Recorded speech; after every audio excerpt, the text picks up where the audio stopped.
Buen día tengan ustedes, alumnos. Espero que estén bien de salud, como siempre, deseándoles lo mejor y con los ánimos elevados, pues chicos, al mal tiempo, buena cara y sobre todo con una salud adecuada en tiempos de pandemia. El día de hoy vamos a hablar sobre el aparato respiratorio, lo que es muy importante, sobre todo en estos momentos, ¿no? Y que nos está afectando a muchos, sobre todo por el frío y por la enfermedad. Todos recurren a buscar oxígeno. Lo importante del oxígeno en nuestro mundo. Hablaremos pues de este aparato respiratorio y lo importante que debe de ser. Observemos las imágenes, vemos a una señorita fumando, a un joven fumando, sin tener en cuenta a su alrededor, que las otras personas también absorben ese humo. No solamente se daña a él, sino también daña a las personas de su entorno. Y a un joven pues con una lección: te invito a un cigarro, y él dice no gracias, porque sabe lo importante que es cuidar su vida, cuidar sus pulmones. Puede ser bonito, puede ser de repente agradable, pero el humo que inhalamos nos daña poco a poco. El humo contiene más de 3.000 sustancias diferentes, más el alquitrán, que es un cancerígeno muy fuerte. Miren ustedes. Para funcionar, las células de tu cuerpo necesitan oxígeno. El sistema respiratorio es el que se encarga de suministrar este elemento a la sangre, para que ésta lo distribuya a todos los tejidos de su cuerpo. Sin embargo, a causa del metabolismo celular, conjunto de cambios químicos y biológicos, en el organismo se forma un compuesto gaseoso llamado anhídrido carbónico, que carece de utilidad y es muy tóxico, por lo que debe de ser eliminado, función que también cumple este sistema. Nosotros absorbemos el oxígeno e inhalamos el anhídrido carbónico. Las plantas no brindan el oxígeno a nosotros y nosotros le brindamos a ella el anhídrido carbónico, lo que daña nuestro cuerpo. Imagínense qué tal relación, planta y ser humano. Estructura. El sistema respiratorio está formado principalmente por dos grandes secciones: las vías respiratorias y el aparato pulmonar. Las vías respiratorias, es decir, el conjunto de estructuras formada por la cavidad nasal, la faringe, la laringe, tráquea, bronquios y subdivisiones más pequeñas. Esta sección es la encargada de permitir la entrada del aire a las superficies respiratorias. El aparato pulmonar, donde se efectúan los intercambios gaseosos entre el aire del ambiente y la sangre. Las fosas nasales, ahí la podemos ver a través de la imagen. Estas fosas nasales, el aire debe de recorrer un largo camino por tu cuerpo para completar el proceso de respiración. El primer tramo que recorre está formado por las fosas nasales, con dos pares de aberturas, unas anteriores y otras posteriores. Las primeras están situadas en la nariz y se mantienen en contacto con el exterior. La segunda, llamadas coanas, se comunican con el interior.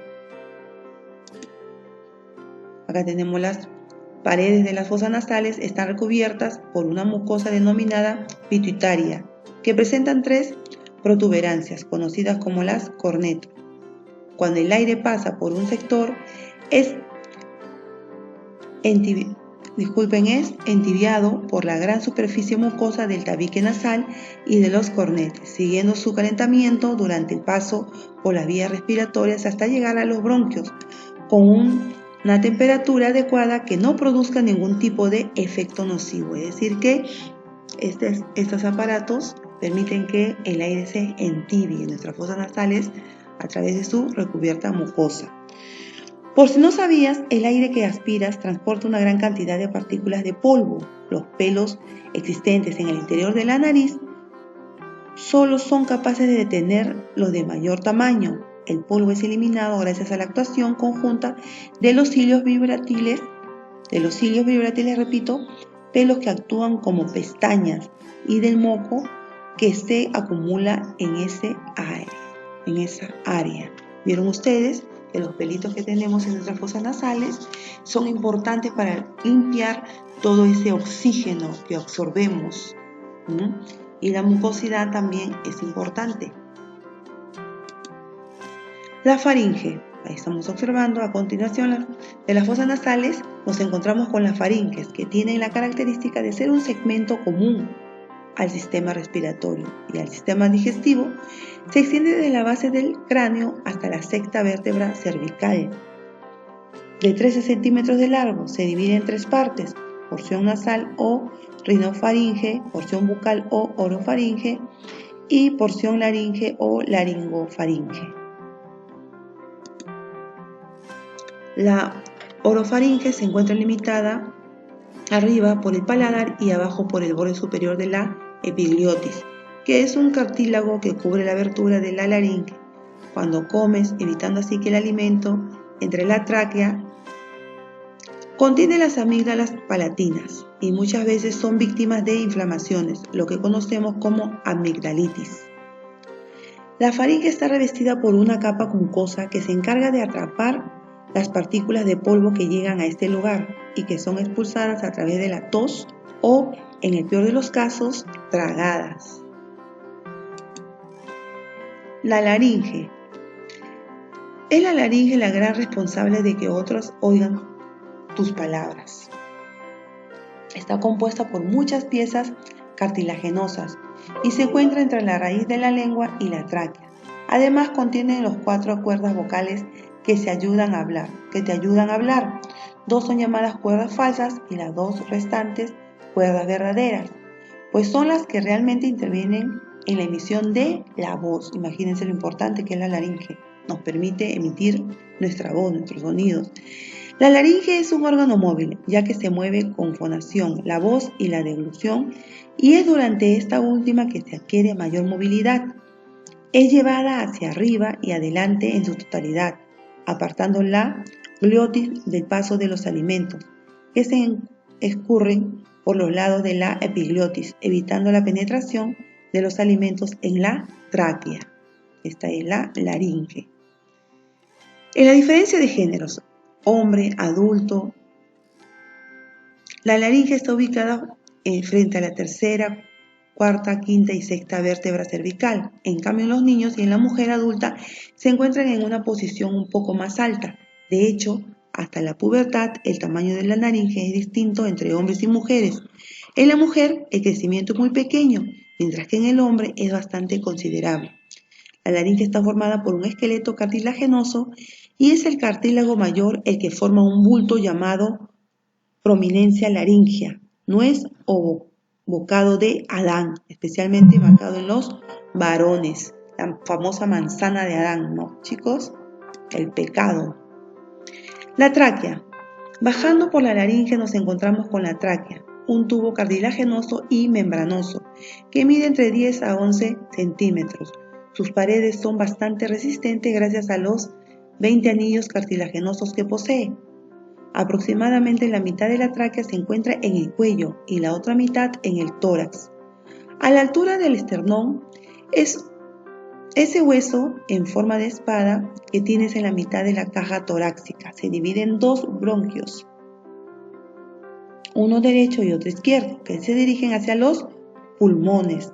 La tráquea está internamente recubierta por una capa de mucosa, que es una continuación de la que se halla en la laringe, y su superficie está revestida de una película de moco, en el cual se adhieren las partículas de polvo que han logrado atravesar las vías respiratorias superiores. Este moco no solo retiene el polvo, sino que además actúa como bactericida. Los pulmones. Ya vimos que luego de pasar por las fosas nasales, el aire circula por la faringe y llega a la tráquea, que se divide en 2 bronquios, cada uno de los cuales penetra en un pulmón. Los pulmones son los órganos de respiración donde se produce la hematosis, proceso durante el cual los glóbulos rojos absorben oxígeno y se liberan del anhídrido carbónico, protegidos por las costillas. Se encuentra en la caja torácica, a ambos lados del corazón, separados por el mediastino. nombre que recibe el espacio entre cada uno de ellos. Parecido a un par de esponjas, forman uno de los órganos más grandes del cuerpo. Su función esencial, compartida con el sistema circulatorio, es la distribución del oxígeno y el intercambio de gases.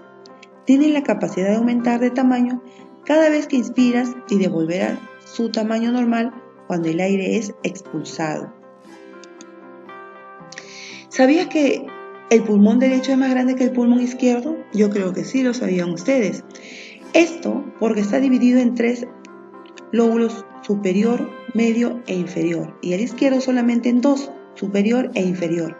Cada uno de los lóbulos se divide en un gran número de lobulillos, en cada uno de los cuales irá a parar un bronquiolo, que a su vez se divide en unas cavidades llamadas vesículas pulmonares.